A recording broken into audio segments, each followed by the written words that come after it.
Estamos aqui ao vivo para o nosso programa Guia do Cinéfilo Semanal, edição número 27. Estou recebendo um dos caras mais sensacionais que eu conheço. Olha, esse cara ele falava comigo quando eu não era ninguém nesse meio do audiovisual. Eu frequentava as cabines, geralmente aqueles documentários que ninguém vai, aquelas cabines nacionais. O Francisco estava lá, ele e mais duas pessoas, sempre para escrever no grande portal que ele foi um dos fundadores, a gente vai falar sobre isso daqui a pouco aqui. E agora ele está de vida nova, está a 4 horas à frente do nosso tempo, aqui de Brasília, né, o horário de Brasília. Nós vamos falar muito sobre esse ser humano espetacular, esse homem das exatas que foi para o jornalismo e criou um site que todo mundo ama, ou melhor, adora ou adorava. Vamos falar sobre isso, vai ser bem bacana, bem bacana, bem bacana. Francisco, eu tenho um textinho aqui que eu faço pro pessoal para poder apresentar você para todo mundo, tá? E aí a gente começa. Ó, o Guilherme Tristão, programador do Estação, tá mandando boa noite. Ô Tristão, do Estação não, do Festival do Rio. Ô Tristão, manda dica de filme aí, Tristão. Você fica vendo streaming pra caramba, fica vendo o MUBI o dia inteiro, Tristão. Manda dica de filme aí. Deixa eu falar aqui o textinho então para apresentar nosso convidado de hoje. Nosso entrevistado de hoje é cinéfilo, nascido no Rio de Janeiro. Francisco Russo é jornalista e crítico de cinema, com ampla experiência em gerenciamento de equipe, cobertura de eventos, realização de entrevistas e produção de conteúdo em texto e vídeo. Eu copiei isso de algum site desses que ele escreve. Fundador do Adoro Cinema, iniciado, isso é verdade, na internet no dia 1º de abril. E não é mentira, pessoal. É o maior site de cinema e séries da internet brasileira. Ele foi editor desse site, editor-chefe, durante 19 anos, quase 2 décadas. Integrante da Associação Brasileira de Críticos de Cinema, né, a Abracine, e da Associação de Críticos de Cinema do Rio de Janeiro, a CCRJ. Ele é uma das pessoas mais legais de conversar sobre cinema, dentro de todas essas camadas do audiovisual. Então eu quero apresentar a vocês o meu amigo, dar um grande boa noite para você, Francisco Russo. Você está bem, senhor Francisco Russo? Eu estou bem, Rafael. Boa noite a você. É bom que está acompanhando aqui a gente, hoje do Guia do Cinéfilo. E estou bem, estou 4 horas à frente de vocês aí no Brasil, né? Eu moro hoje em Lisboa. Então, nesse momento, são 11h09 da noite. Assim diz a Rádio Relógio de Lisboa. Mas, antes de tudo, agradeço justamente a apresentação, os elogios, obviamente. Mas só pequena correção. Você fala assim, como se fosse algo grandioso, porque eu falava com você quando você ainda era... Cara, não tem muito... Pelo menos pra mim, não faz muito sentido. Nunca fui pessoa de ficar olhando pra crachá e só falar com gente que era de cargo importante, veículo importante ou algo do tipo. Isso é uma bobagem, isso é uma bobagem. E no fim das contas, o mais importante é a cinefilia. E eu acho que desde que a gente se conhece, a gente se conheceu em cabine, né? Nem lembro qual cabine, sei que faz muito tempo a gente se conheceu em cabine e várias vezes a gente ficou conversando tempos afora. Foi antes até de você entrar no Cinejoia. Mas eu acho que o mais importante é justamente a cinefilia. Não tem essa de patente, não tem de idade. Isso, é a conversa de igual para igual. Acho que isso é o mais importante. Pô, com certeza. Show de bola. Chicão, vamos começar o nosso papo aqui. Pessoal, se vocês quiserem mandar perguntas, mandem perguntas que a nossa produção tá aqui, ó, frenética. São 50 pessoas trabalhando só para esse programa acontecer. Mentira, é uma só, mas ele é sinistrão, ele sabe pra caramba. E ele vai mandar aqui as mensagens na tela, tá bom? Manda a mensagem aí que a gente vai falando ao longo do programa com vocês e com o Chicão. Eu sei que a gente tá num horário novo aqui pra gente, são 7 horas, então o pessoal ainda deve estar entrando, mas vamos lá. Vamos começar nosso papo! Você está preparado, Francisco Russo? Então, estou preparado, vamos lá. E só uma correção. Mudou o horário, culpa, tá, gente? Porque o horário normal é 8 horas, mas já estaria meia-noite aqui, fica mais complicado. Então eu sou o culpado. Tá tranquilo, vamos lá. Francisco Russo, seguinte, sua carreira na crítica de cinema se converge à criação do Adoro Cinema, né? Pelo menos na minha concepção. Como é que você iniciou a sua carreira profissional? Eu quero saber, assim, tenta dividir um pouco o seu lado, assim, lá na UERJ, nas exatas, e até depois que você chegou e falou assim, poxa, eu acho que vou fazer um banco de dados bacana, vou falar alguma coisa que eu gosto, vou criar um site aí que eu acho que pode ser grande e tudo mais. Me conta um pouco da sua trajetória inicial, assim, como assim, estudante na faculdade, porque a gente tem muitos alunos aqui, Francisco, e a galera gosta de pegar essas referências, né? Como é que as ideias surgem, o que acontece, né? Então, Claro. eu espero que você tenha entendido essa pergunta embolada. Entendo perfeitamente. Vamos lá. Bom, antes de tudo, tem uma particularidade que eu não fui o primeiro crítico do Adoro Cinema. Então tem esse lado. O Adoro Cinema foi criado justamente quando eu fazia faculdade de informática na UERJ, né? Então ele foi todo estruturado, fui eu com dois amigos na época que montamos. E ele nasceu como um hobby, como paixão. Na época a gente começou a criar cinema em 99, o site entrou no ar em 1º de abril de 2000, uma piada pronta, mas é a pura verdade.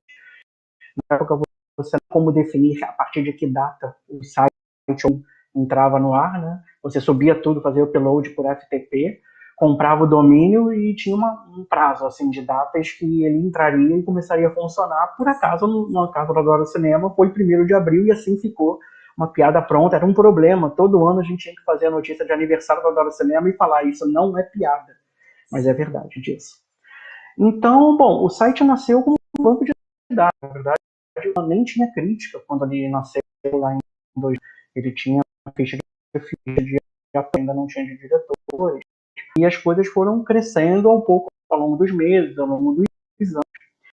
Mesmo eu não me via como jornalista, eu não era jornalista naquela época. Eu estudava, nem era formado em informática ainda. Então eu fazia as notícias, especialmente, mas eu não escrevia crítica. O primeiro crítico de cinema do Adoro Cinema foi o Renato Martins, de Porto Alegre, que entrou em contato com a gente, assim, mas foi mais pro fim do ano. Ele entrou em contato com a gente e ele começou a escrever praticamente 15 em 15 dias. E outras pessoas falam, e aos anos é que eu comecei a me sentir com capacidade até de poder me arriscar na crítica, entendeu? E, obviamente, isso, todo mundo que já escreveu crítica, que escreve crítica, já passou por isso, você vai reler o que você escreveu lá no início e você pensa, meu Deus do céu, que vergonha, que eu fiz, que cabeça eu tinha naquela época. Faz parte do aprendizado, faz parte da maturidade. E comigo também foi assim, eu acho que eu comecei a escrever com crítica no cinema em 2004, 2005. Depois que eu me formei, me formei também em jornalismo. E aí, obviamente, você vai se especializando, né? Todo esse currículo que você falou decorre muito do crescimento ao longo dos anos, que foi um crescimento que, na verdade, não foi idealizado lá em 99, 2000. O site nasceu como fruto de paixão de 3 amigos que olhavam para a internet brasileira e não havia muita coisa de cinema, propriamente. Existia o grande referencial do cinema em cena, que existe até hoje lá. Mas isso só. Então, daí nasceu a vontade um site que ganhou depois o nome de Adoro Cinema, depois cresceu e se tornou esse ícone que é até hoje. Eu imagino que você deve ser muito orgulhoso, né? Por mais que a gente saiba, a gente vai entrar mais nesse assunto mais para frente, que talvez o Adoro Cinema hoje talvez não represente, né? Tudo que você imaginava para essa chegada em 2021, o que seria o Adoro Cinema na sua cabeça. Mas você deve ser uma pessoa muito assim, sei lá, deitar a cabeça no travesseiro e falar, caramba, eu criei uma coisa bem bacana, que muita gente acompanha, né? Que formou muitos cinéfilos, né? Principalmente como referência, né? Quantas sinopses foram roubadas do Adoro Cinema, Francisco Russo? Quantas sinopses? Que é uma sinopse que vocês fazem de maneira tão especial, ou pelo menos faziam, não sei como é que é, porque eu estou lendo bem pouco Adoro Cinema agora, mas eu lembro que vocês faziam de uma maneira muito especial, bem próxima do que vocês viram, né, na tela, né, sem pegar às vezes do release e tudo mais. Eu queria saber assim, como é que era, assim, como é que foi assim as primeiras turmas do Adoro lá que você como editor-chefe, você mesmo que contratou, você gerenciava essa galera toda? Como é que era assim o dia a dia do Francisco Russo chefe lá na redação para poder assim, tipo, cobrir Deus e o mundo, né? Porque vocês foram crescendo de uma maneira que antigamente vinha 5 e-mails só de resposta de tudo que vocês pediam e de repente começaram a vir sem vocês perguntarem nada, né? e tudo mais. Então, assim, Exato. como é que era a organização disso tudo, né? Poxa, você com família, sabe? Como é que era essa loucura na sua vida? Que eu imagino que devia ser uma doideira danada, cara. Explica um pouco pra Eu gente, acho que como é que era a sua rotina. a palavra é essa, né? Loucura. Loucura, muita correria, muita relação. Mas é óbvio, isso nunca foi um trabalho solitário, sempre houve muita gente em torno disso e foram fases, né? O Adoro Cinema passou por algumas fases bem diferentes. Tem uma fase que foi de 2000 até 2000 aproximadamente. A gente fase mais estruturada, que a gente chegou a montar um escritório no Rio e trabalhava de lá propriamente, mas olhando o veio se tornar, eu vejo hoje como uma fase amadora, por assim dizer, ou uma fase romântica, se a gente quiser usar esse termo. E depois, justamente, da venda do Adoro Cinema em 2008, que houve outras fases de profissionalização. E a última que decolou de vez foi justamente quando o Alocine entrou nessa história, em 2012, e aí realmente, quando o Adoro Cinema decolou de vez. Agora, é muito curioso você falar dessa questão das sinopses, né, que essa era uma regra de ouro que o Adoro Cinema teve desde lá de 2000. Nenhum, pelo menos enquanto eu estava lá, não era. Nenhum Adoro Cinema era copiado, de nada. Seja de notícia, seja de sinopse, seja de curiosidade, não era copiado, entendeu? Então, óbvio que isso dava um trabalho do caramba, era praxe.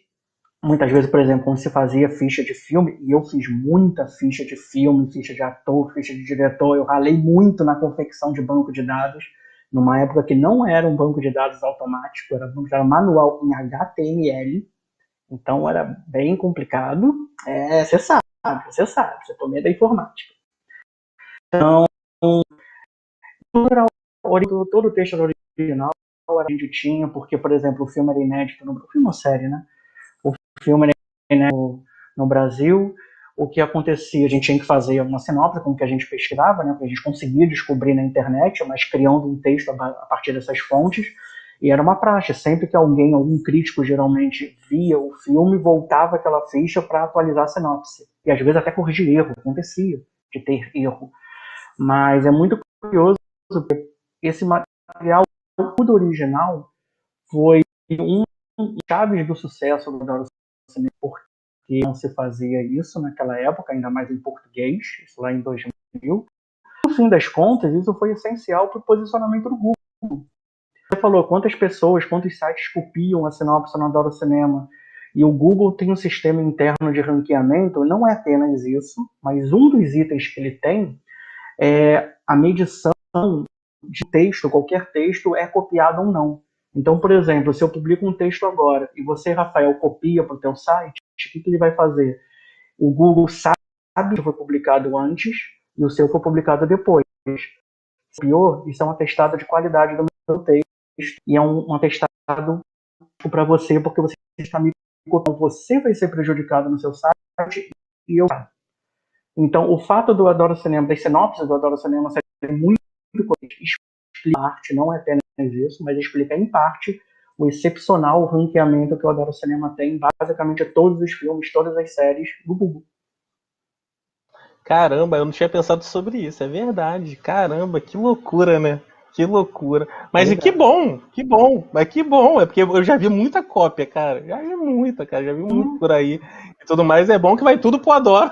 Acabar refletindo e chega na busca. Mas é interessante que justamente essa regra de eu não pensando em podemos do Google. Na verdade, se o Google era muito pequeno. Ele não era nem um sistema de busca dominante, na época era um KD e um Alta Vista fora do Brasil, entendeu? O Google, nem sei se o Google existia em 2000, para falar a verdade. Então, quando isso foi criado, não se pensava em ranqueamento, se pensava numa questão jornalística, numa questão de informação. O Adoro Cinema nasceu nisso, como nós podemos prestar um serviço ao cinéfilo, entendeu? O Adoro nasceu dessa forma e durante muito tempo isso não. Isso também explica muito do seu tempo. Show de bola. Você estava falando aí do que eu sei muito bem, obviamente, porque eu trabalho com informática, eu sou da área também da informática, o Francisco também, e eu descobri, Francisco Russo, que Alain de Berton, diretor de Pacarrete, o Alan, eu não sei se é o Alan de Berton ou se é o Petros Cariri. Um dos dois é formado também em sistema de informação. Eu não lembro Nossa, qual dos essa eu não dois. sabia. Porque eu não sabia, eu não sei se é o Petros ou se é o Alan. Agora eu me confundi, mas eu acho que é o Alan. Então, assim, ó, quem sabe pode nascer um outro site de cinema aí, ó, a partir de 3 mentes cinéfilas informáticas, hein? E deve ter mais informáticos por aí. Mas, Francisco, uma coisa só que eu queria saber de você. Quando vocês venderam, né? Vou falar você e os seus sócios, os criadores e tudo mais. Não sei, não vamos entrar nesse mérito, não precisamos saber dessas questões. Mas quando vocês venderam o Adoro Cinema, você já tinha na cabeça que assim, algumas coisas que você tinha imaginado não iriam mais acontecer, né? Ou que modificações iriam acontecer. Você já sabia isso, Francisco? Assim, de coração, você já sabia, falou, olha, tudo que eu criei, sei lá, meu Deus, pode ser que vire tudo totalmente diferente do que eu imagino. Você chegou a pensar sobre essa questão? Já. Isso, na verdade, assim, uma das decisões mais difíceis que eu tive que tomar na vida foi de vender o Adoro Cinema. Éramos 3 sócios. É o que eu falei. Eu nunca estive sozinho. Nunca. Isso nunca aconteceu. Estive com outros que variavam, entravam, saíam, dependendo da época, dependendo do momento, do contexto, mas eu nunca estive sozinho. Então, o Adoro Cinema sempre foi um trabalho de equipe.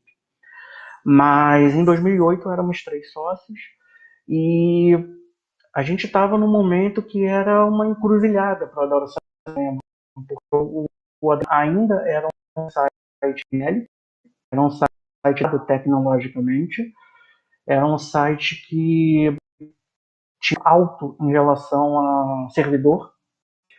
A gente que era muito louco, ainda assim, é preciso sempre contextualizar, porque hoje em dia às vezes se vê, eu falo, eu conto algumas situações, a gente pensa com a realidade de hoje.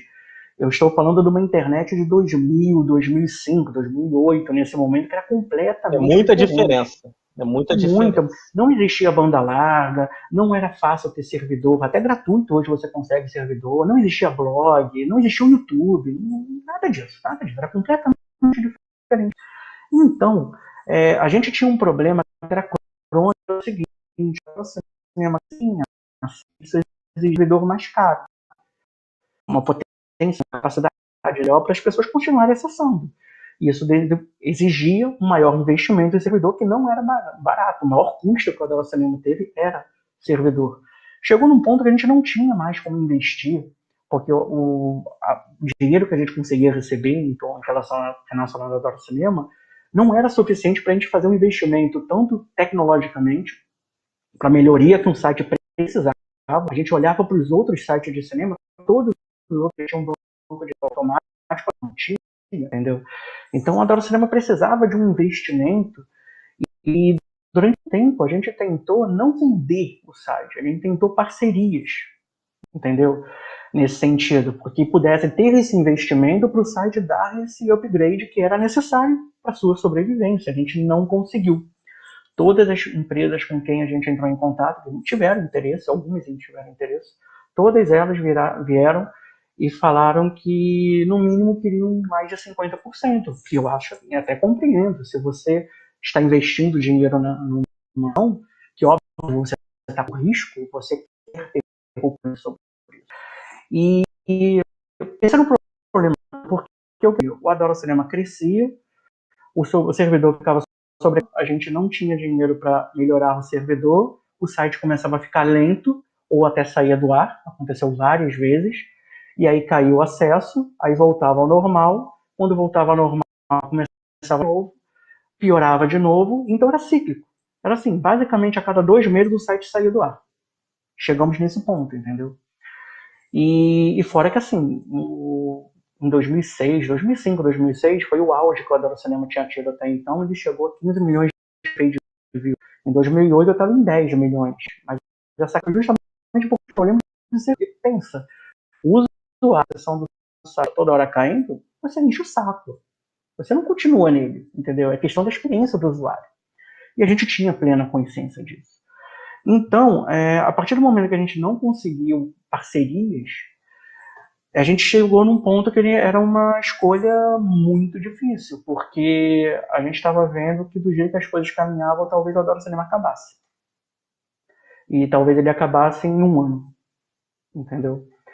E aí você pensa, um site que deu tanto trabalho, tanta dedicação para todas as pessoas envolvidas acabar 3 meses depois, acabou, entendeu? E essa foi uma pergunta que ficou me martelando muito, porque eu conversei muito com meus sócios e todos os dois também falaram, Francisco, você que decide. 2 fundadores, apenas eu estava no site naquele momento, e assim, a decisão é tua. Se você quiser seguir em frente como tá, a gente vai contigo, vamos até onde a gente puder. Se você quiser vender, a gente vende. E foi uma decisão minha. Fui eu que topei e eles foram junto comigo, entendeu? Não foi fácil, não foi nem um pouco fácil, entendeu? Bem que no dia que eu assinei a venda foi um dia que eu tive um criador por causa de eu, porque estava sabia sendo. E existe aquela frase, você não vende o seu filho. Sim, concordo.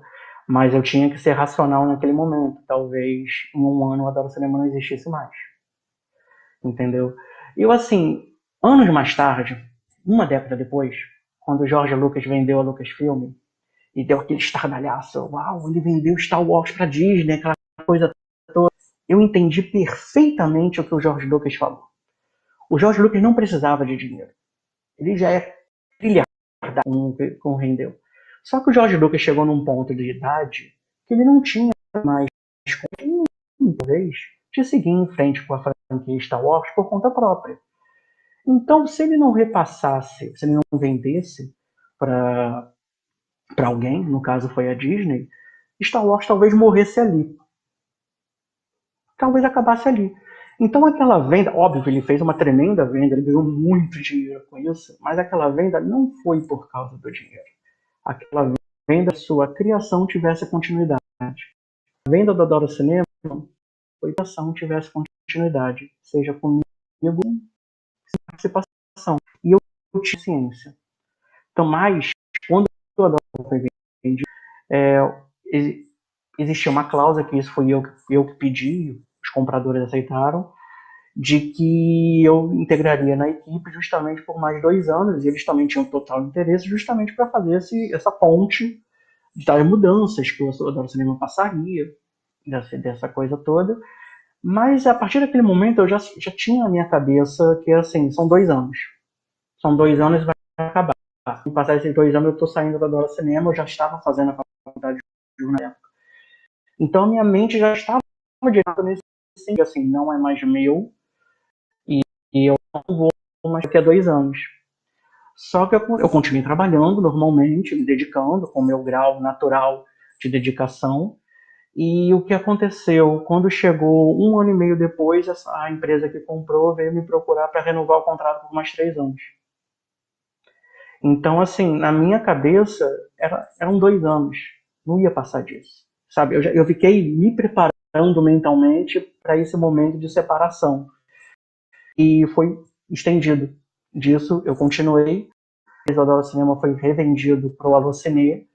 E aí entrou na minha vida, que foi uma das pessoas mais importantes da vida, que é o Anthony Dumas, que foi o diretor-geral, o primeiro diretor-geral da Adoro Cinema pelo Alocine, que é o cara que para mim, foi o cara que revolucionou o Adoro Cinema. Se tem alguém que tornou o Adoro Cinema gigante, site gigante em conteúdo, em acesso, na potência econômica que ele é hoje, foi o Anthony. E o Anthony, nessa época também, que a gente entrou também, aí a equipe começou a crescer, aí despertou em todos os paixão, especialmente em mim, despertou uma paixão que estava meio dada, desde a venda propriamente. E aí eu sou apaixonado. Quando eu me envolvo nas coisas, é difícil me segurar. Show de bola, show de bola. Olha, realmente tinha que ter um documentário sobre isso, Francisco. Tinha que ter um documentário sobre isso. Acho que daria um bom documentário isso. Vou falar com o Paulo Henrique Fontinelli, o rei dos documentários do Brasil, depois do Coutinho, para ver se ele topa fazer um documentário bacana. Eu acho que tá merecendo, né? Tá faltando aí. Coutinho é o Coutinho. Coutinho, a gente vai falar dele até, olha, até as próximas gerações, que o cara realmente é muito fera. Mas tá faltando, eu acredito, algum registro, né, sobre essa coisa da cinefilia, né, esse amor pelo cinema. Eu adoro, o teu amor pelo adoro cinema, tua criação tinha que estar embutido, né, como o Cavi tem pelas locadoras e tantos outros amigos que temos com paixões e projetos bem legais por aí. Mas vamos mudar um pouquinho aqui, já falamos muito do Adoro Cinema, um site que agora está aí no ar, todo mundo já conhece e tem uma nova cara, né? Essa é a minha opinião, ele tem uma totalmente nova cara. É, eu não leio mais tanto quanto eu lia, na verdade eu quase não leio, basicamente, achei que mudou tudo, né? Tudo que eu acreditava, que eu via, que me moldou como cinéfilo, não existe mais. Mas isso não é culpa do Francisco, obviamente. Isso é uma diretriz, é uma estratégia do pessoal lá, né? Que está lá no comando, e a gente tem que respeitar, acatar, e obviamente, se eles estão fazendo dessa forma, é porque deve ter público para isso, né? Tem mensagem aqui, ó, Romeu Bazarello, Encontro de Gigante, Grande Russo. Um abraço do Pablo Bazarello. Aí, ó, Pablo Bazarello, aí, o editor-chefe do Cinepop, ó. Grande Pablo Bazarello. Grande Pablo. Produção, pode botar aí mais mensagem, que o pessoal mandou mensagem aí. Pode mandar mensagem aí, se você puder, produção. Que aí eu vou lendo aqui, que eu vi que o pessoal mandou mensagem. Pode botar aí na tela. Vocês vão, ó, o Guilherme Tristão tá perguntando, ó. Como é que é? Como Adoro o Cinema Brasileiro, era isso mesmo? O primeiro nome era Adoro o Cinema Brasileiro? Não. Quase isso, Guilherme, mas não é exatamente. Existiu o Adoro Cinema Brasileiro. O Adoro Cinema Brasileiro era um spin-off do Adoro Cinema, entendeu? Porque justamente antes da venda em 2008, uma das vertentes que a gente tem, vamos dizer assim, foi criar um site especializado em cinema brasileiro, que a gente deu um nome, Adoro Cinema Brasileiro. E o banco de dados brasileiro, de início, ele era basicamente o banco de dados do Adoro Cinema, com outra roupagem, mas as mesmas informações, então eles se separavam disso e era específico, né? As notícias, as críticas, eram específicos de cinema brasileiro. E, na verdade, o Adoro Cinema Brasileiro era meio que o estopim para um projeto mais ambicioso. A gente pensava em talvez criar um Adoro Cinema francês, um Adoro Cinema italiano. Então, havia outras vertentes disso, nunca saiu do papel, mas existia essa vontade. Os dois assistiram durante um bom tempo. Inclusive, o Adoro Cinema Brasileiro foi ao top 10 do IBEST. Então, e existiu por muito tempo. Ele virou ícone durante um bom tempo. E justamente em 2008, quando houve a venda, e aí foi vendido os dois sites, né, o pacote. E aí o comprador já não quis seguir em frente com o Adoro Cinema Brasileiro. O conteúdo que havia nele foi acoplado ao cinema, basicamente. Tristão sempre com umas perguntas lá do tempo dos dinossauros. O Tristão é o maior dinossauro vivo da cinefilia brasileira. Ô, Tristão, Não, te adoro, meu mas eu mestre. adoro o cinema.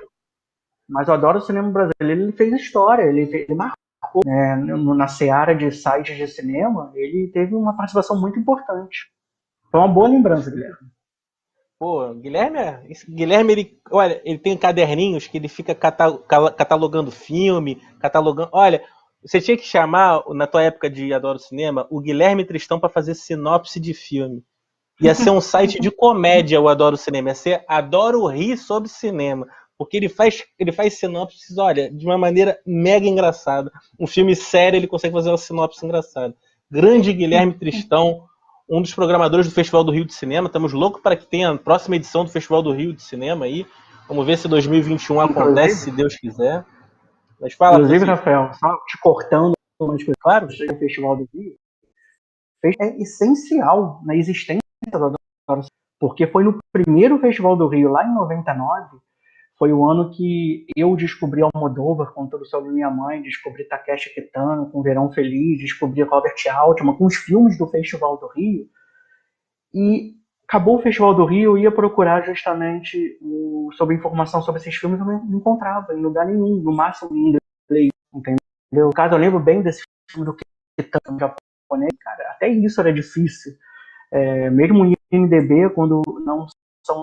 Hoje não. Na época, quando não são filmes falados em língua inglesa, era muito difícil conseguir informação. Então, o Festival do Rio, na sua primeiro de 99 foi crucial para que nascesse a vontade de criar um site de cinema que depois viria a ser o Adoro Cinema.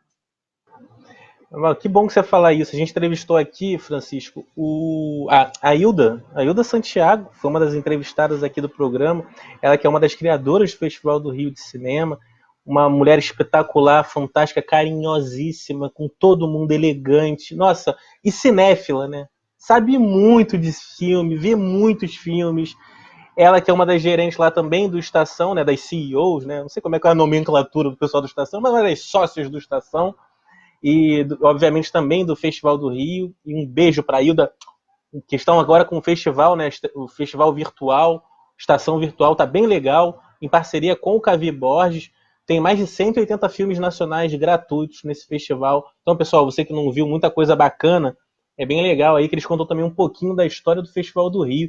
Que, como o Francisco falou, foi importante para o Adoro Cinema e importante para muitos de nós cinéfilos. Foi nosso passaporte de entrada. Quem não gostava de ficar naquela fila para pegar o passaporte? O pessoal da Adoro Cinema é famoso, não ficava naquela fila, não. Mas a gente lá, ali, ó, que tinha o bloguinho, a gente ficava naquela fila. Rafael, vou te contar uma coisa. O Adoro Cinema levou 4 anos até conseguir ser credenciado no Festival do Rio. Caramba, isso 4 tudo? anos, não, 3 anos a gente se credenciou e a gente foi recusado. No quarto conseguiu. Caramba. Pô, cara, não, mas acontece isso. Eu acho que também essa evolução, né, cara, do sucesso, né, a qualidade, também o reconhecimento, às vezes demora, né, ainda mais que a internet era mais ainda, né, uma criança, né, quem mandava era o pessoal da crítica, os old men, os dinossauros da crítica. Existia um preconceito com o online, né? Com certeza. Vamos falar disso mais pra frente. Vamos mudar um pouco aqui o foco. Produção, pode colocar a mensagem aí na tela que a gente vai falando. O Felipe Dias mandou aí um abraço pra você, aí tá gostando do programa. Pessoal, manda aí mensagem, pode mandar aí, sem problema. Ó, o Felipe Dias, Francisco Russo e Adoro Cinema. São 2 orgulhos do Brasil. Grande entrevista. É isso aí, pessoal. Mandem mensagem para nós, vamos lá. Vamos que daqui a pouco já é quarta-feira lá em Lisboa e o Francisco vai fazer essa passagem com a gente aqui, ó, de terça para quarta-feira aqui, ó. Vamos lá então. Chica, é o seguinte, ó, vamos acelerar aqui a nossa pauta. Eu queria saber uma coisa, vamos mudar um pouco de assunto, a gente falou muito do Adoro. Agora vamos falar de cinefilia, cinema, que é a coisa que nos preenche. Seguinte, eu queria saber de você, qual é a maior diferença de Lisboa para o Rio de Janeiro quando a gente pensa em salas de cinema?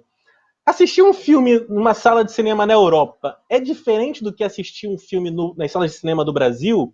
Tem celular tocando, gente falando, é tudo igual? Ou algumas sessões aí em Portugal tem intervalos, né, no meio do filme e tudo mais. Conta como é que é a sua experiência nas salas de cinema aí de Portugal. Cara, eu vou te dizer que eu nunca vi um celular ligado numa cinema daqui de Portugal. Nunca. Mesmo antes da pandemia. Eu cheguei aqui em janeiro do ano passado, 2 meses antes da pandemia, já tinha ido algumas vezes no cinema. Em nenhum momento eu vi pessoas ligadas. Eu acho que talvez o maior diferencial seja essa questão de comportamento do público mesmo, né? A gente sabe que existem momentos que isso é bem complicado disso. Agora, tem um outro lado, até as salas daqui são muito vazias.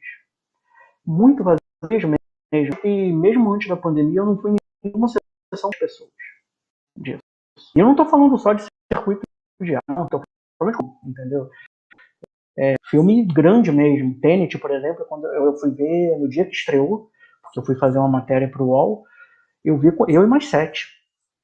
Então, tem essas questões. Agora, em relação à estrutura, boa parte das salas é o conceito multiplex, que é igual no mundo inteiro, né? No Brasil, nos Estados Unidos, aqui. Então, tem aquele padrão que a gente conhece bem, não tem grande diferença. Assim como existe o circuito de arte, que é o circuito mais restrito, que também tem um público mais direcionado. Então, eu acho que as principais diferenças acabam sendo disso, de comportamento de público mesmo. Uma coisa também que é muito gritante é que aqui passa muito mais filme europeu, né? Tem muito mais facilidade dos filmes europeus chegarem aqui. Obviamente passa bastante filme português, por razões óbvias, mas você vê filmes de muitas nacionalidades, né? Existe uma boa variedade daqui. E sobre a tua pergunta de intervalo, tinha, hoje não tem mais, desde a pandemia acabaram com os intervalos. Mas eu moro aqui em Janeiro, eu não cheguei aí numa sala lá, mas em outras vezes eu já fui ver um filme com intervalo. Assim, não é uma exclusividade portuguesa, não. Em vários países da Europa, os filmes são exibidos. Se você voltar lá para os filmes Mion, Spartacus, Doutor Zhivago, eles têm um intervalo. O filme era pelo diretor santo do intervalo. Aqui não. Eu lembro que eu fui ver uma vez que eu vim aqui, eu passou o Sonho de Cassandra do Woody Allen, que era inédito no Brasil, e aí o cinéfilo, não, eu tenho que ver esse filme. E eu fui assistir, e esse filme teve intervalo e teve aqueles cortes ridículos, assim, era uma cena do Ian McGregor indo para uma varanda de um prédio, ele entrava na varanda, o filme acabou, intervalo, 10 minutos depois voltava, era ele saindo. Entendeu? Então, aqui era realmente, o filme tem 1h30, vai parar assim. É assim. A doideira, né? Doideira. A minha esposa que tá aí em Portugal, mas não em Lisboa, tá lá no norte, ela também viu filmes com intervalos, né? Antes da pandemia. E ela falou que é uma experiência bem louca. Produção, bota aí a pergunta do Tristão, que ele falou que está vendo o filme. Fala aí qual é a dica de filme do Tristão. Pera aí, também tem o Alan Ferreira aqui falando com a gente. Deixa eu ver aqui do Alan Ferreira, produção, pera aí. Não, agora já foi. O Tristão tá falando que tá vendo o estranho caso de Ezequiel do Guto Parente. Olha só que beleza, olha. Tristão, sempre cinéfilo. Essa foto do Tristão aí, ele tá em Machu Picchu? Volta aí, produção, pra eu ver essa foto do Tristão, por favor, pra eu usar ele. Ele tá em Machu Picchu na foto dele? Ah lá, está em Machu Picchu, olha lá. Com a mochila dele vermelha lá. A careca dele aqui que eu tô vendo. Muito bem. Ó, o Alan Ferreira tá falando assim, o Chicão, como alguém que foi um dos pioneiros na crítica online enxerga os conteúdos feitos nas redes sociais? Ó, excelente encaixe, porque era a nossa próxima pergunta. Eu vou fazer a minha pergunta e a gente já complementa nessa daí. Tá, Francisco? Vamos lá. Seguinte, pela internet e outros meios de comunicação, agora existem diversos veículos, né? Instagramers, YouTubers, os portais eles meio que viraram outras coisas e tudo mais, gerando sempre conteúdo voltado a cinema de alguma forma. Às vezes amadora, às vezes semi-profissional e às vezes profissional. Você acha que existe algum preconceito da velha geração que produz conteúdo sobre cinema para com essa chegada dessa galera que está falando sobre os filmes, às vezes sem ordem nenhuma, sem contexto, falando muito na emoção, né? Falando às vezes assim, eu faço uma crítica, mas na verdade ele faz um sentimento, né? É uma carta aberta para o filme, né? É longe de ser uma crítica cinematográfica profissional. Eu queria saber de você, como é que você vê esse avanço, esse contraste de gerações, que é mais ou menos a pergunta também que o Alan fez pra gente, Chicão. Olha, um certo preconceito, por assim dizer, eu acho que sempre teve. Eu acho que isso já diminuiu muito nos dias atuais. Eu lembro bem quando eu comecei em cabine e a dominante era o verso, né? Seja revista, seja jornal, o online era uma coisa disso e tá torto para você, entendeu? Não só para mim, para várias pessoas, vários colegas que eram do online e sentiram isso na pele, isso, ou o famoso olha pro crachá para ver de onde você é e aí eu falo contigo. Isso já aconteceu muitas vezes. Mas isso já diminuiu muito também, em parte, pela queda do impresso, né? O impresso perdeu muita força nos últimos anos e a própria popularização da internet. Eu acho muito válido os novos, seja YouTube, eu acho que isso enriquece. Existem meios diferentes de você ter conteúdo, não acho que um pior que o outro, mas é preciso dar o conteúdo. Não é puramente você chegar, gostei, ou que virou regra, assim, eu vi antes de você. Porque hoje acontece isso muito, né? Você usa nas redes sociais muito mais para falar eu já vi e você não viu. Ou apenas curtir e não curtir. Não é só isso. Não é só isso. Existe conteúdo de qualidade no YouTube, existe conteúdo de qualidade no Instagram, existe também nos stories e em várias outras redes sociais. Então, às vezes não é o mais popular, E aí, uma outra questão sobre critérios de popularidade, propriamente, né? Uma questão ampla, até sobre sociedade, sobre jornalismo, e a gente poderia até ir para por que as fake news se tornaram tão populares, mas aí em outra história a gente já vai desvirtuar muito esse assunto. Mas eu acredito muito nisso. Existe conteúdo de qualidade em todos os formatos. Agora, tem que saber procurar, entendeu? E às vezes não é fácil encontrar. Eu concordo plenamente. Às vezes essa procura. Por exemplo, eu dou aqui exemplos. Eu gosto muito de. Assim, eu vejo poucos YouTubers, mas os que eu gosto muito do PH Santos, que é um YouTuber que ele mescla muito as questões filosóficas com as noções críticas de cinema que ele tem, assim. É bem interessante, bem interessante. Até o conteúdo também, os filmes que ele fala. Ele fala dos populares da Netflix, da Amazon, né? Que são os bambambãs agora, né? O pessoal quer logo escrever, falar sobre. Mas ele fala com bastante propriedade, bem interessante os raciocínios que ele faz. Eu gosto da Carol Moreira também, falando sobre seriados também, né? Que é um universo que cresceu gigantescamente, né? Nos últimos anos e tudo mais. Eu lembro quando o Glenn Close fez Damage. Lembra de Glenn Close fazendo Damage, daquela série famosa e tal? Ela foi a primeira, talvez uma das primeiras grandes atrizes, né? Cenário hollywoodiano a fazer um seriado de sucesso com várias temporadas e tudo mais. E agora desse universo das séries como estão. Né? Mas é isso. Chicão, agora vamos passar. Pode falar. Pode complementando, eu sei que é feito para falar, mas o Renato Ransdorf, que trabalhou comigo na Adoro, está agora com o canal do YouTube. E é um canal canal que ele é o que eu falo, iria ser. Ele mescla conteúdo com entretenimento, com a linguagem audiovisual. É bem bacana. O Renato foi uma vez. O Renato foi uma vez lá no Joia com o Rodrigo Torres, lá, cobriu alguma estreia lá pelo Adoro Cinema também. Cara, gente boa pra caramba. É bom falar aqui também os nomes da galera que trabalha, assim, que eu conheço que trabalharam com o Francisco lá no Adoro, que eu adoro. O Lucas Salgado. Pô, um cara, um texto maravilhoso, bem bacana. Ele é lá de Niterói, eu encontrei, a última vez que eu encontrei pessoalmente com ele foi lá no Reserva Cultural de Niterói. Lucas Salgado, que tomou a vacina, eu vi a foto dele no Twitter, no Instagram, não sei. Ele tomou a vacina aí esses dias, grande Lucão, show de bola. Rodrigo Torres, meu grande amigo, também, que pô, o Francisco contratou lá pro Adoro. Um cara espetacular também, um cara com um texto impecável. Tem o Bruno Carmelo também, que pô, adorava. Sempre encontrei Bruno nos festivais, né? Bruno vê tudo, todo tipo de filme, impressionante, cara. Escreve sobre tudo. Ele é uma máquina de escrever e sempre com textos muito interessantes, né? Esses são os que eu lembro mais assim, fora o Francisco também escrevia bastante. E eram os que eu também mais encontrava nas cabines de imprensa, né? Que eu representando o Adoro. Chicão, é o seguinte, agora a gente vai passar para uma parte que é o seguinte, é pegadinhas cinéfilas, perguntinhas polêmicas e cinéfilas. O senhor está preparado? Vamos ver. Então vamos em frente. Agora são as perguntinhas um pouquinho mais complexas. Seguinte, vamos começar com uma tranquila. Francisco Russo, há muita rivalidade entre os enormes portais de cinema do Brasil?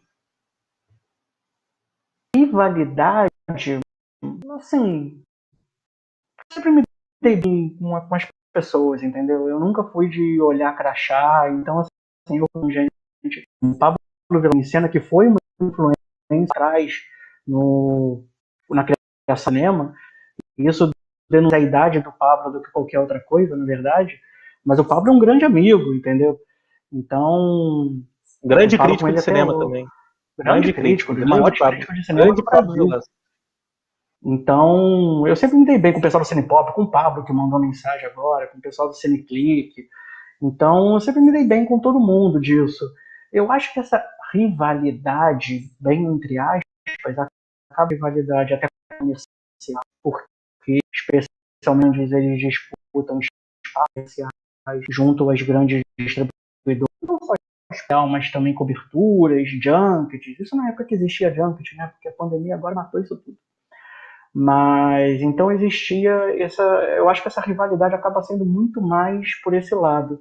E também existe o tal do hype que as pessoas gostam de ficar comparando, né?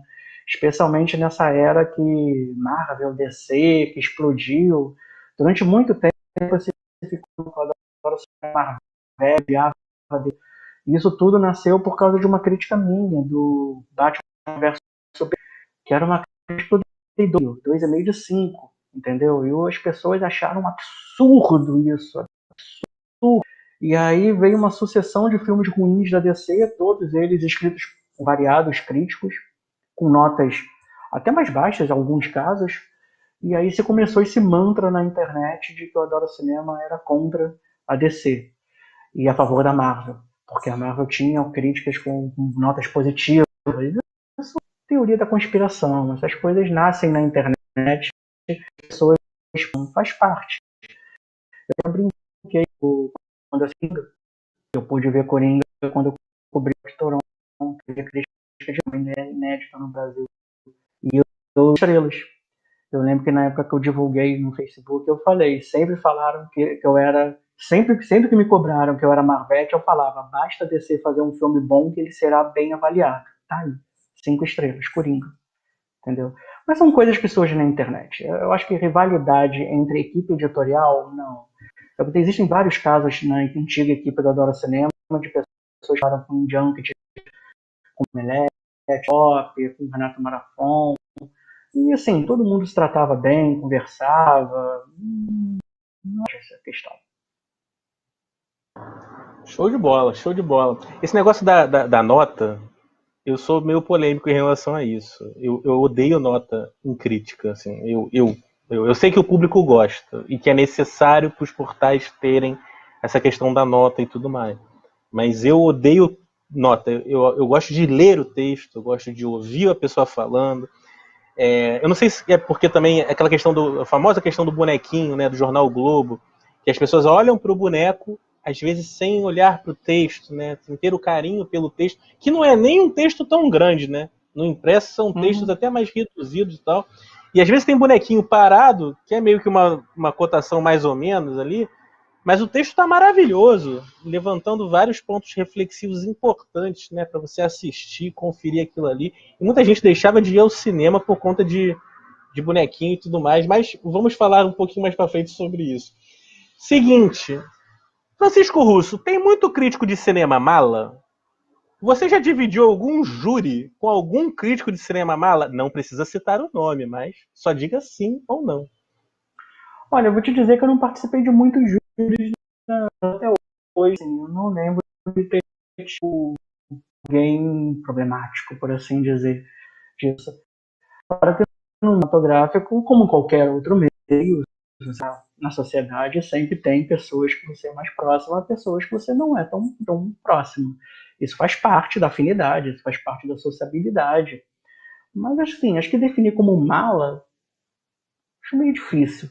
Mas sim, existem, todo mundo tem pessoas mais próximas e pessoas menos próximas, às vezes por afinidade pessoal, às vezes por estar com o texto, gostar do texto, gostar da conversa, como levanta questionamento, né? Às vezes o texto precisa concordar com o que você pensa, mas se ele levanta uma questão, a pessoa está errada, beleza. O objetivo é refletir. Então, às vezes, um texto nisso já é bem interessante, entendeu? Eu acho que acaba indo mais por esse lado. Eu vou responder essa pergunta também. Eu acho que tem um monte de mala. Não são poucos, não, são muitos malas. Mas é aquele mala também que às vezes não te conhece direito, ou não conhece situações e tudo mais, né? Então, assim, acho que na vida, né, tem muita gente mala por aí, gente infeliz, triste. Mas até o cinema, que é uma coisa tão divertida e legal, né? Eu digo que quem trabalha com cinema às vezes nem tá trabalhando, né? Tá se divertindo, né? Pelo menos o ideal seria isso, né? Nos meus tempos de programador, eu pensei que todo programador assistia filmes. Mentira. Mentira. Na verdade, a maioria são o pessoal de terno e gravata, ou sem terno, né? Aquela camisa social com sapatênis, de frente para uma planilha do Excel, analisando números em relação à arte, em relação a dados, sem aquele faro cinéfilo, aquele gosto, sabe, pela arte, de tentar falar assim, caramba, meu Deus, esse filme vai dar certo por isso, por isso, por isso. Nós que somos do mundo das exatas, né, Chico? A gente sabe que as exatas elas não são preparadas para o mundo das artes. É difícil, é difícil. Quando você controla uma empresa é uma coisa, mas quando a gente vai tentar falar sobre cinema, o coração ele tem que vir mais forte, né? Tudo que a gente viveu, vivenciou até aquele momento, ele precisa vir mais forte. Mas isso é apenas uma opinião. Vamos aqui, Francisco Russo. Seguinte. Essa pergunta aqui é braba, hein? Essa aqui é braba. Francisco Russo.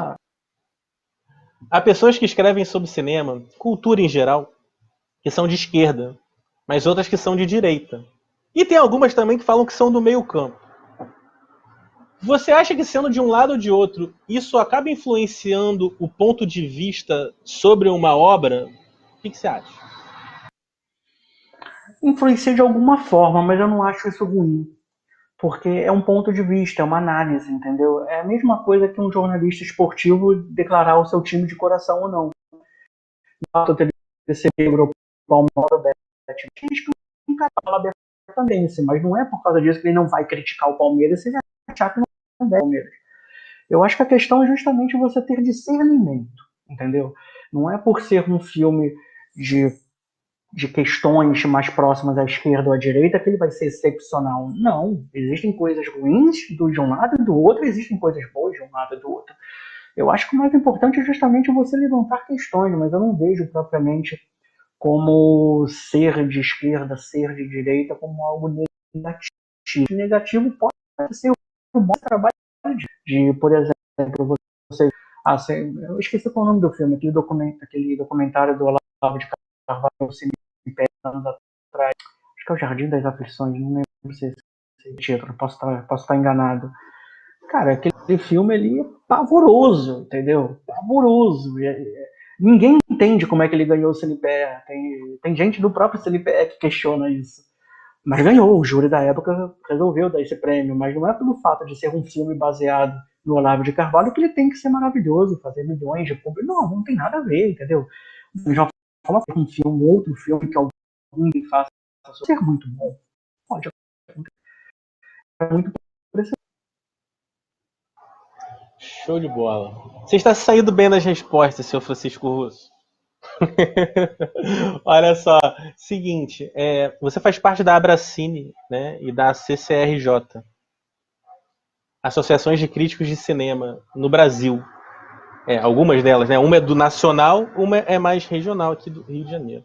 Eu queria saber de você o seguinte: as associações de críticos de cinema no Brasil são unidas de alguma forma? A classe dos críticos de cinema é uma classe unida? Essa é uma pergunta. Isso. Vamos primeiro pegar a associação. No caso da CCRJ, existe uma interna. Agora até eu acho que amainou um pouco. Mas existia uma disputa interna bem grande até alguns anos atrás, especialmente por causa da FIPRESS. Porque a CCRJ é muito mais antiga do que a Bracinha. A CCRJ é dos anos 80, se não me engano. Então, a única associação brasileira reconhecida pela FIPRESS, que é a Federação Internacional de Críticos, era a CCRJ. E quando a Bracine foi criada, a Bracine, não sei quantos anos ela tem, acho que ela tem 10 anos ou perto, um pouco menos. Mas a Bracine pleiteou isso, a Bracine é mais ampla, né? Ela pega o inteiro, e realmente tem críticos de todas as regiões, não sei dos estados, mas de todas as regiões com certeza. Então ela pleiteou isso. Então a disputa muito grande entre as duas associações, por causa especialmente desse ponto da FIPRESS. Como é que a FIPRESS resolveu isso? Ela acabou nomeando também a Bracine. Então não sei se existe algum outro país além do Brasil que existem duas associações ligadas à FIPRESS. Uma é a Bracine e a CCRJ, e aí quando vai indicar, por exemplo, representante para festivais, elas têm que entrar em acordo sobre isso, entendeu? É tipo assim, a vez de uma e a vez de outra. Hoje é o que eu falo, hoje em dia as coisas estão mais que isso é resolvido, mas durante um bom tempo havia muita animosidade de lado a lado. Agora, entre crítico, eu acho tão difícil ver isso, porque assim, óbvio, geralmente os críticos acabam se encontrando mais nos festivais de cinema, né? E aí, de novo, é uma questão de sociabilidade, pessoas próximas de pessoas não é, mas sempre foi muito, geralmente, muito amigável. Até porque vários festivais, a crítica fica toda no mesmo hotel. Então você durante uma semana, 2 semanas, indo pro cinema, no ônibus, almoçando, jantando, tomando café da manhã, sempre com aquelas mesmas pessoas e costuma ser um ambiente agradável, óbvio, dentro das pessoas com que você lida melhor dessa questão. Mas eu acho que passa muito por isso. Mas é uma coisa muito isolada, assim. Você é próximo de uma pessoa específica ou de outra pessoa específica. Eu não vejo propriamente assim como classe, uma classe unida. Eu acho que a classe acaba sendo mais unida, especialmente dentro das associações. Show de bola, show de bola.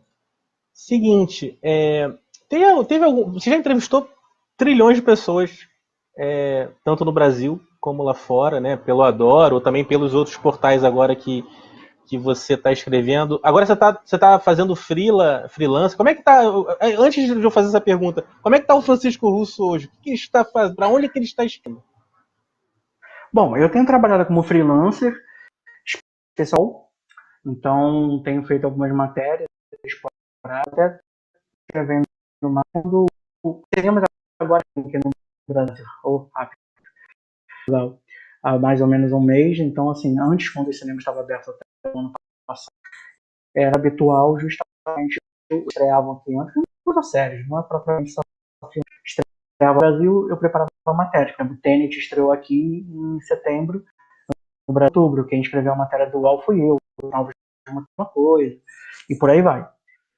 Inclusive, posso te dar agora em primeiro que eu vai sair uma matéria, não sei se nessa semana, mas nos próximos dias, eu já pude. A estreia aqui em Portugal depois de amanhã.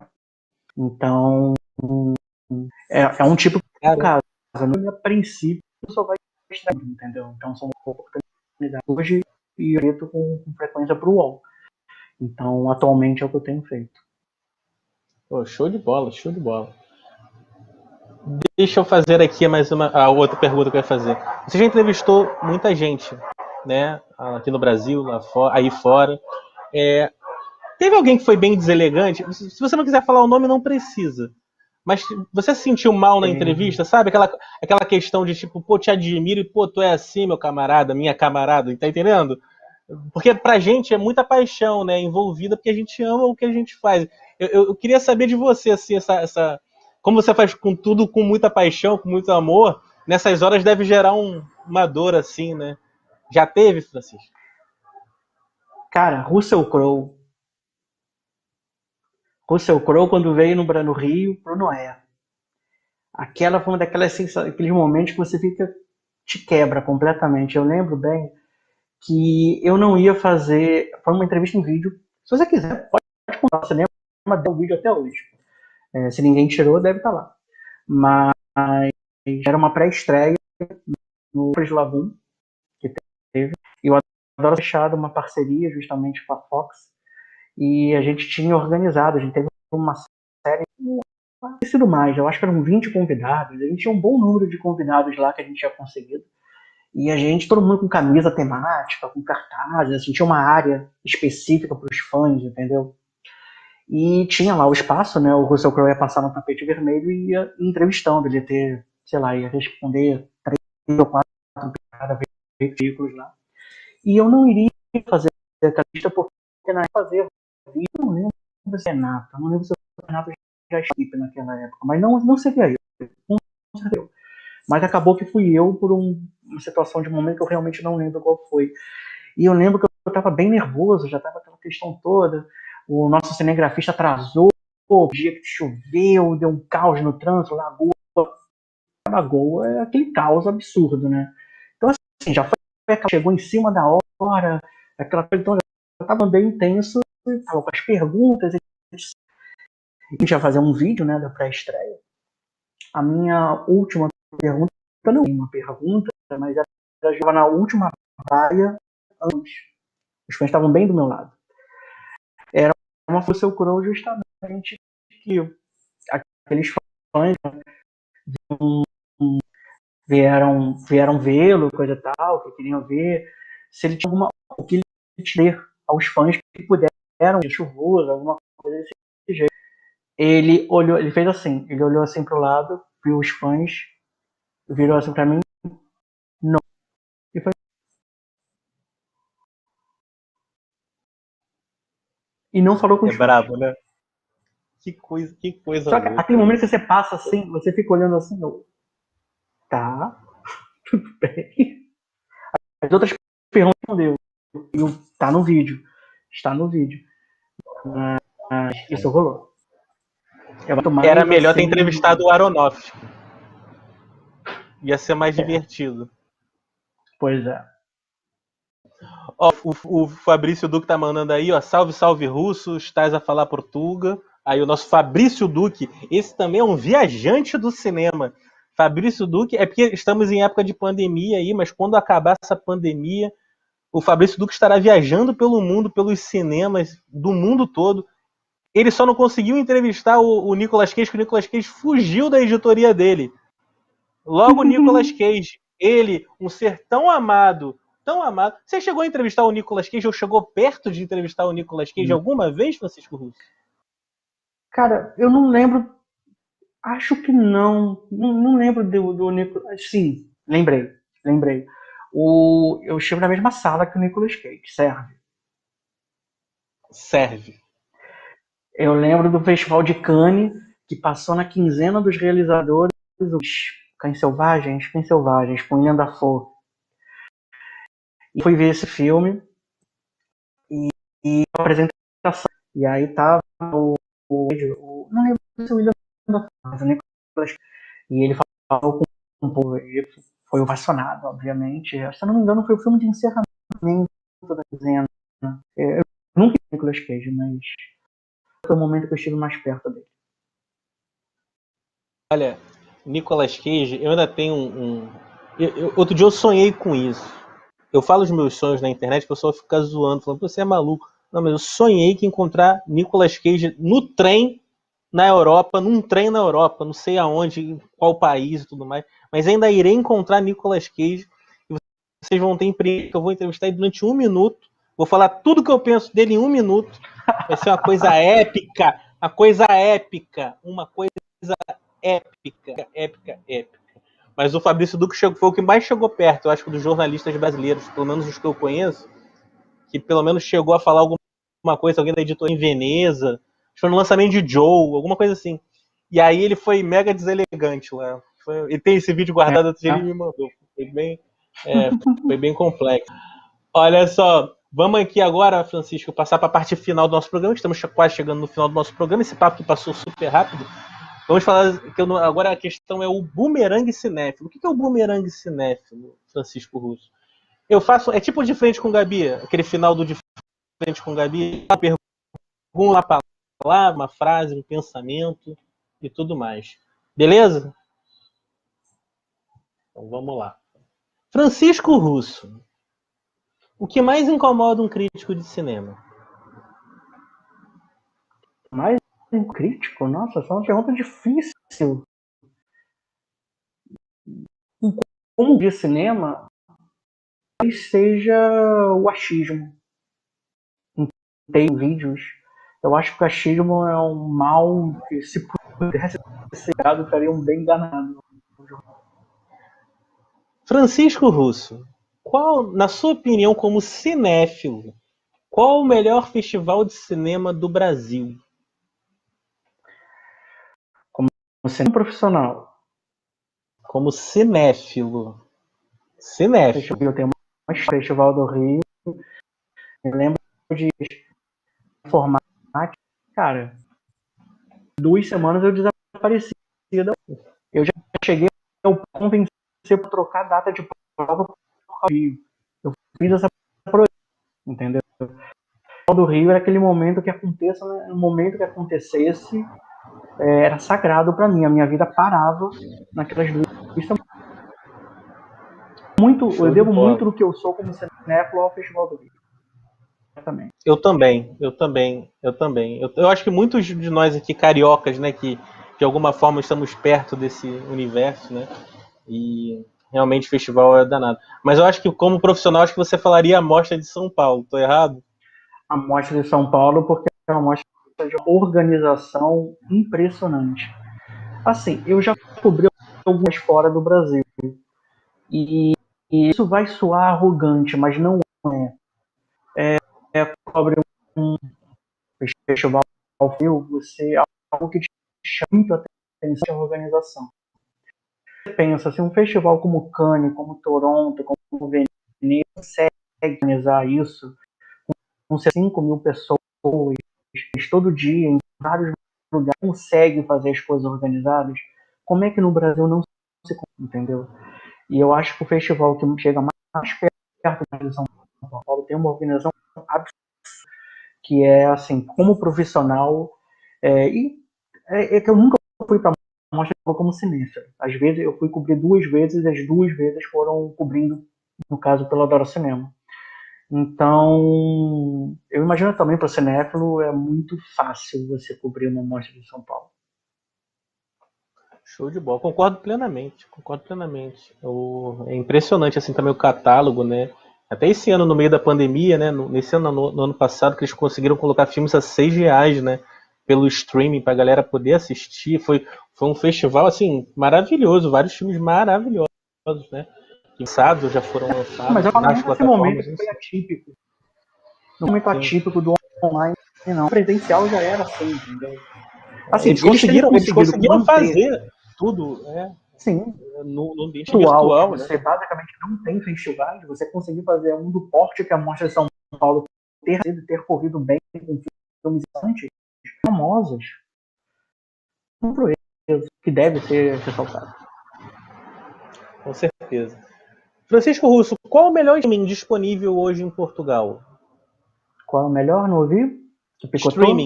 Streaming. Cara, tem um streaming que eu gosto muito, que é a Filmin. A Filmin é um streaming de circuito alternativo. Então, às vezes aparece After, sabe? Eu nunca entendi o que o After faz nesse filme, né, tal. Mas ele é bem alternativo, então ele tem público, é mais pro circuito de arte, entendeu? Mas eu acho bem interessante. E agora, aqui tem Netflix, tem Amazon, tem HBO.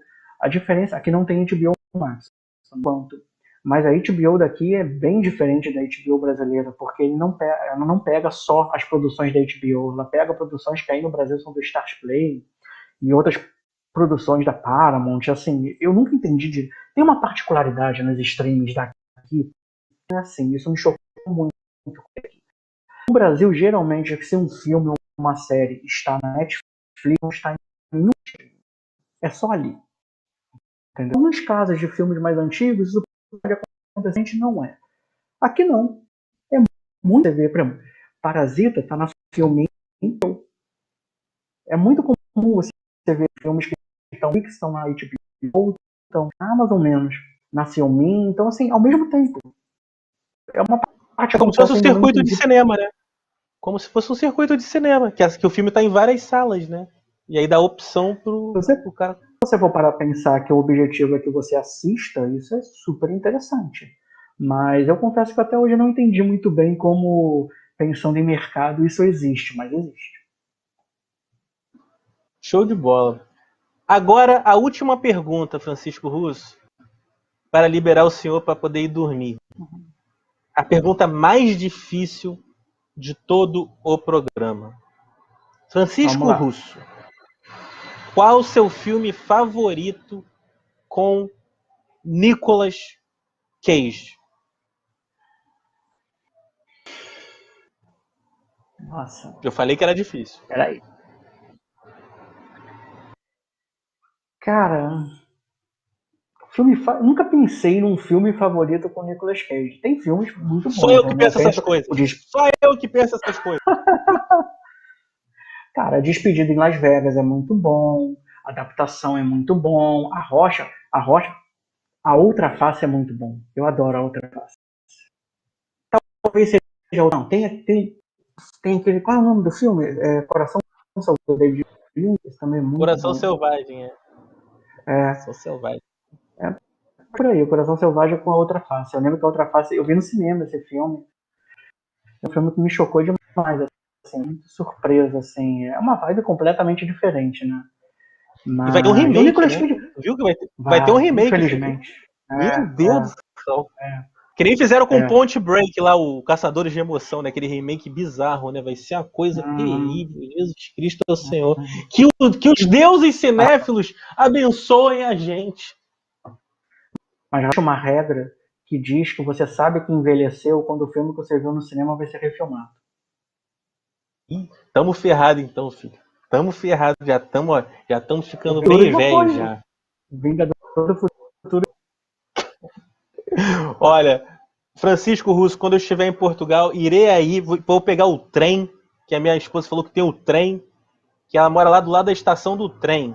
Tem um trem lá em Guimarães, que eu acho que é uma das últimas estações aí de Portugal. Ela vai ter um trem lá. Aí eu Aqui vou não lá, é eu vou trem, pegar o aqui é trem, eu vou. aqui é Comboio, isso.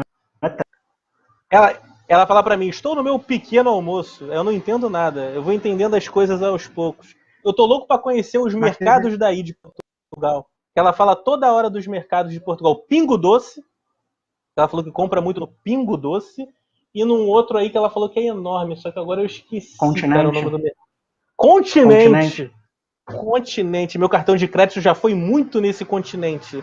Impressionante o meu cartão de crédito. Vem tudo em euro.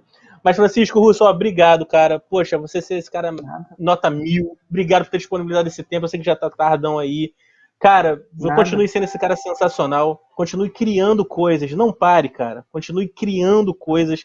Eu acho que você ainda tem muito para contribuir para a cinefilia, para as novas gerações de cinefilia. Ainda mais com essa possibilidade ampla, né? Que agora o virtual tá um negócio gigantesco, né?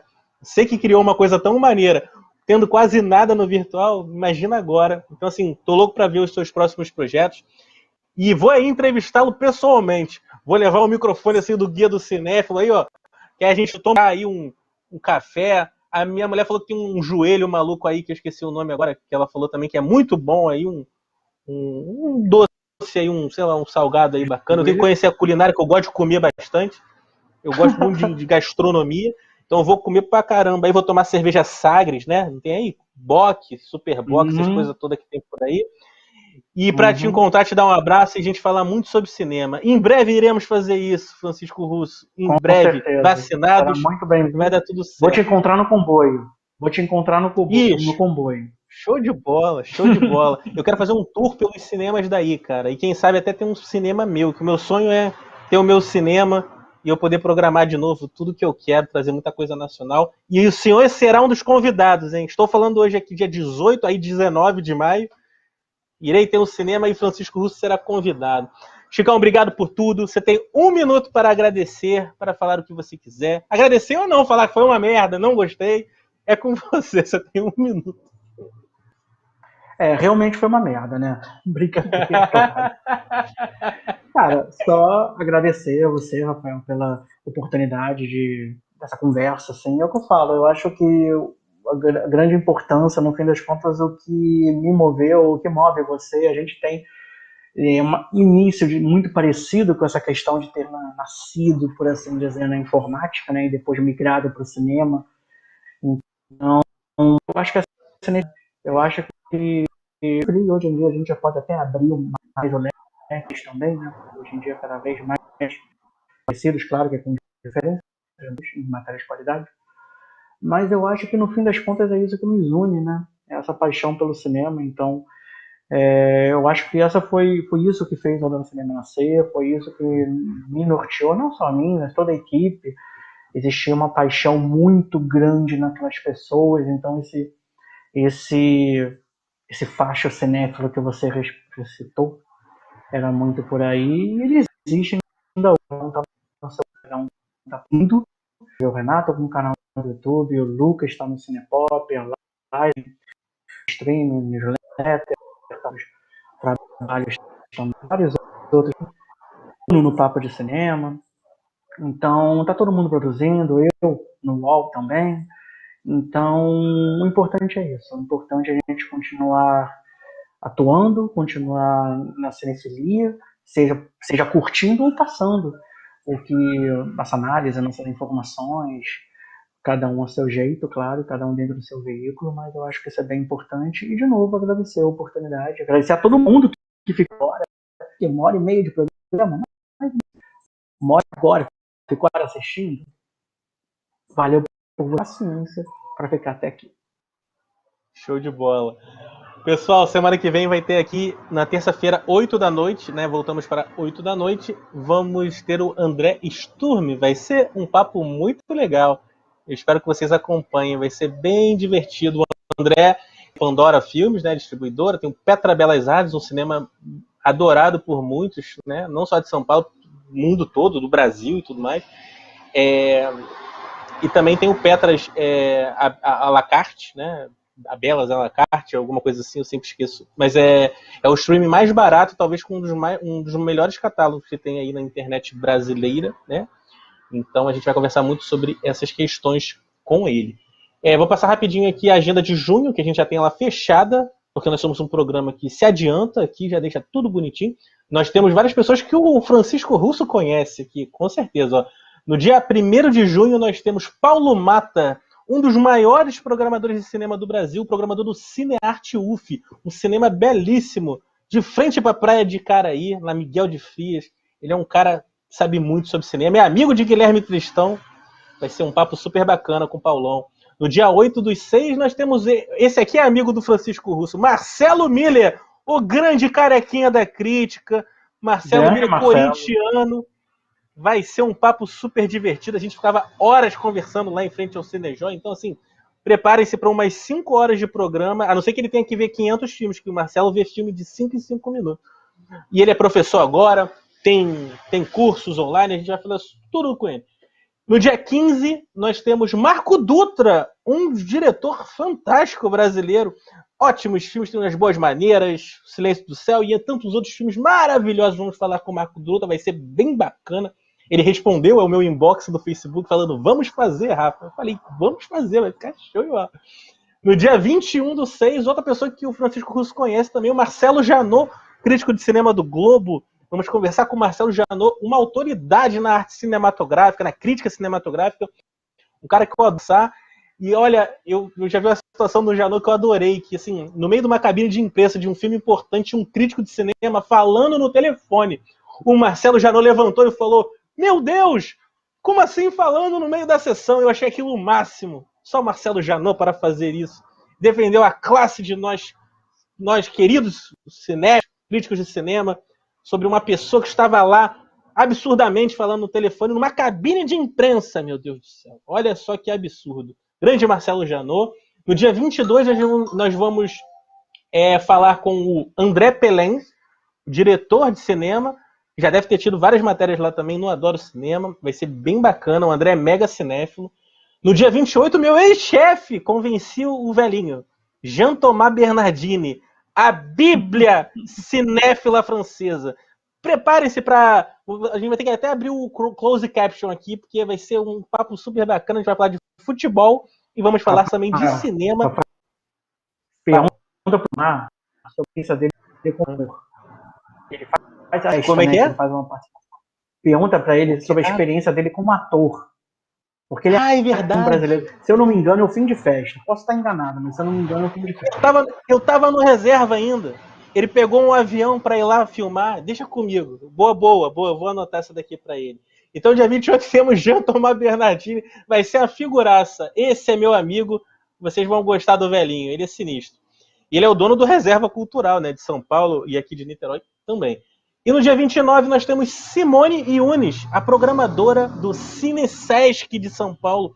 Um cinema maravilhoso com uma ótima programação espetacular e vai ser super bacana tudo isso para vocês. E eu já tenho também uma pessoa aqui de julho, rapidinho, produção, calma aí, que eu também tinha fechado aqui com ela.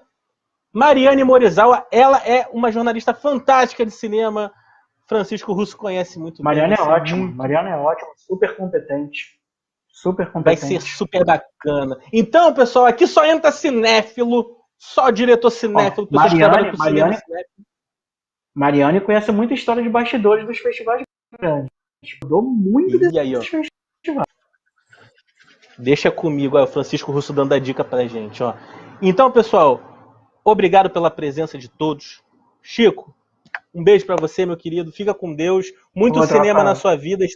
Espero vê-lo em breve para podermos conversar sobre essa arte que tanto amamos. E você, pessoal de casa, fiquem com Deus. Até a semana que vem, o 28º programa com o André Sturm. Vai ser super bacana. Produção, um beijo para você, Rafael. Vai descansar, Rafael Oliveira, nosso diretor do programa. E é isso, pessoal. Fiquem com Deus. Muito cinema para todos nós. Valeu.